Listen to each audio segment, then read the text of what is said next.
नमस्कार मित्रांनो, आज आपण NGO आणि GST ह्याबद्दल चर्चा करू. अनेक लोक मला म्हणतात की आम्ही चॅरिटेबल काम करतो, मग आम्हाला GST कसा लागू होतो. परंतु मित्रांनो, GST कायदा हा भावना बघत नाही.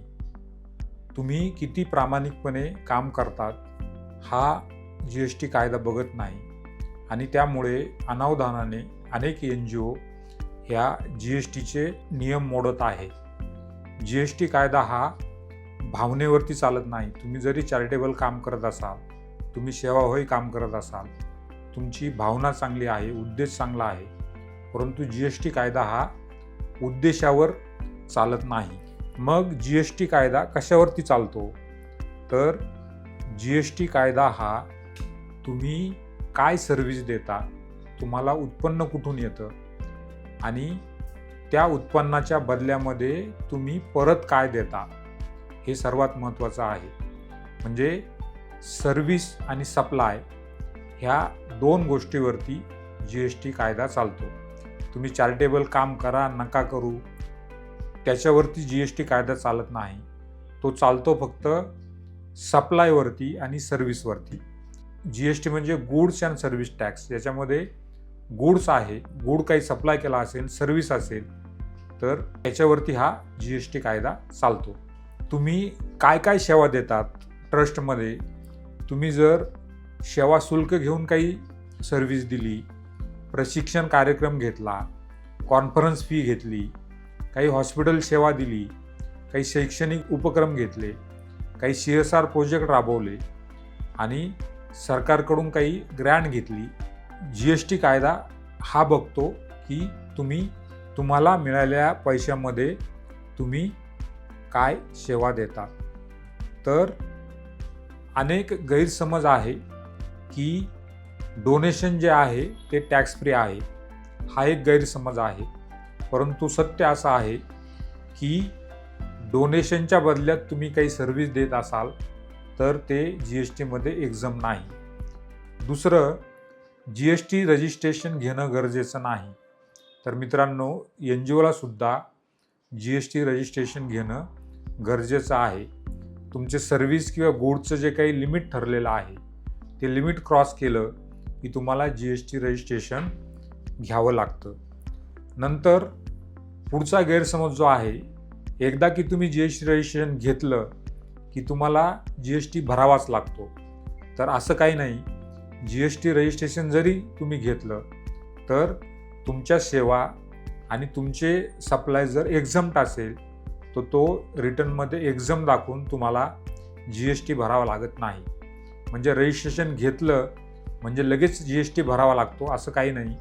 तुमच्या जर गुड्स आणि सर्व्हिसेस एक्झम्प्ट असतील तर तुम्हाला जरी रजिस्ट्रेशन घेतलं तरी GST भरावा लागत नाही.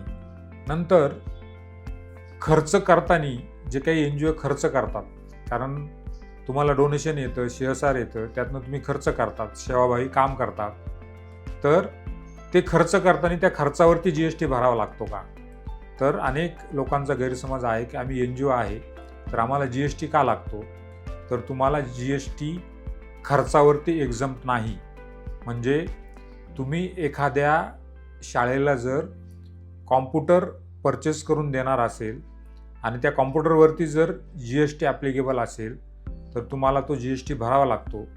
तुम्ही ते कॉम्प्युटर एखाद्या संस्थेला डोनेट करणार आहे म्हणून तुम्हाला GST लागत नाही असं काही नाही. आणि त्याप्रमाणे अनेक जे खर्च आहे, तुम्ही शाळेसाठी बिल्डिंग बांधत असाल, कुणाला काही देत असाल, म्हणजे माल परचेस करून देत असाल तर तुम्हाला GST भरावा लागतो.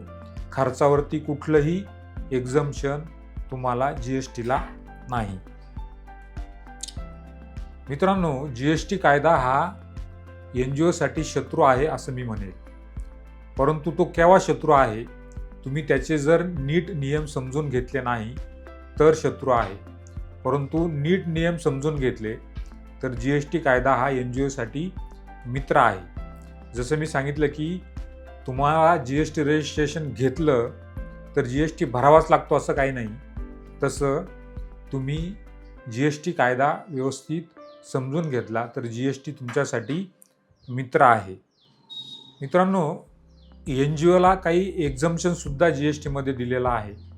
त्याच्यामध्ये तुम्ही जर काही एज्युकेशनल इन्स्टिट्यूट चालवत असाल आणि जे काही रेकग्नाइज कोर्सेस आहे ते चालवत असाल तर तुम्हाला एक्झम्पशन आहे, त्याला GST भरावा लागत नाही.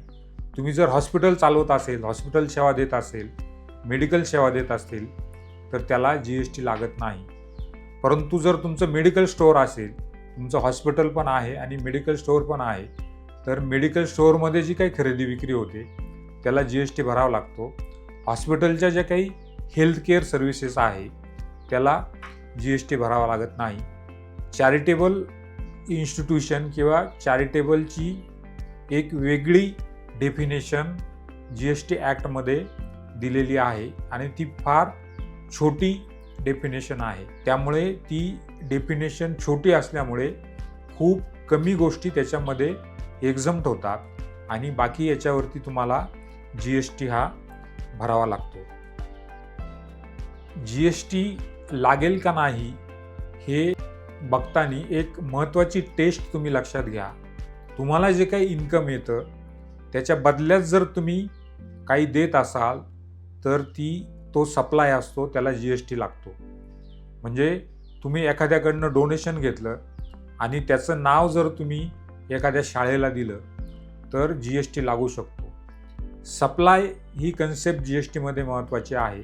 सप्लाय म्हणजे तुम्हाला मिळालेला पैसा आणि त्या पैशामध्ये तुम्ही त्याला काय देता हे जर ट्रान्झॅक्शन असेल तर तुम्हाला GST लागू शकतो. तर हे GSTचं जे काही डेफिनेशन आहे, जे प्रिन्सिपल आहे ते तुम्ही नीट लक्षात घ्यायचं आहे. अनेक NGOला मोठे मोठे ट्रान्झॅक्शन असल्यामुळे GSTच्या नोटिसेस येत आहे. काहींचं रजिस्ट्रेशन नाही, काहींचं रजिस्ट्रेशन आहे परंतु तो एक्झाममध्ये दाखवला गेला आहे, त्याच्यावरती GST भरलेला नाही. आणि सर्वात महत्त्वाचं, जे काही ट्रेनिंग कोर्सेस काही NGO घेतात तर त्या ट्रेनिंग कोर्सेसला कुठलंही GST एक्झम्पशन नाही. त्याच्यामध्ये एक आहे, जर NSDCचं तुमचं रजिस्ट्रेशन आहे आणि NSDCचे जे काही रेकग्नाइज कोर्सेस आहे ते तुम्ही कंडक्ट केले, त्याच्या अगेन्स्ट फी घेतली तर त्याला GST लागत नाही. परंतु इतर जे काही तुम्ही सेमिनार्स घेतात, प्रशिक्षण शिबिर घेतात त्या सर्वांना GST लागतो. तर मित्रांनो, GST आणि NGO हा एक मोठा गैरसमज आहे, परंतु नीट तुम्ही व्यवस्थित समजून घेतलं तर तुम्हाला त्यापासून काहीही धोका नाही. आणि सर्वात महत्त्वाचं, GST हा इनडायरेक्ट टॅक्स आहे, म्हणजे तो तुम्हाला लोकांकडनं कलेक्ट करून गव्हर्नमेंटला भरायचा आहे. म्हणजे काय ते मी सांगतो. समजा तुम्ही एखादं ट्रेनिंग कोर्स घेतला आणि त्या ट्रेनिंग कोर्सची फी आहे एका विद्यार्थ्याची 10,000 रुपये. तर तुम्हाला त्या 10,000मध्ये जो काही GSTचा रेट आहे, समजा 18% असेल तर 10,000वरती 18% एक्स्ट्रा घेऊन तो गव्हर्नमेंटला भरायचा आहे. त्यामुळे हा इनडायरेक्ट टॅक्स आहे. याच्यामध्ये तुम्हाला नुकसान काही नाही, फक्त तुम्ही पोस्टमनचं काम करता, तुम्हाला कलेक्ट करायचा आहे आणि तो भरायचा आहे.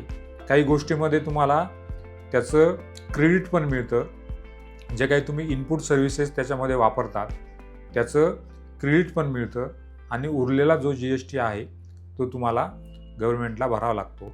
तर मित्रांनो, हे GST हे फार महत्त्वाचं आहे. सगळ्या NGOनी ज्यांचा खूप टर्नओव्हर आहे, जे वेगवेगळे प्रशिक्षण कार्यक्रम राबवतात, रेंट ज्या NGOला येतं, त्यांनी हा विषय GSTचा नीट समजून घ्यायचा आहे. धन्यवाद.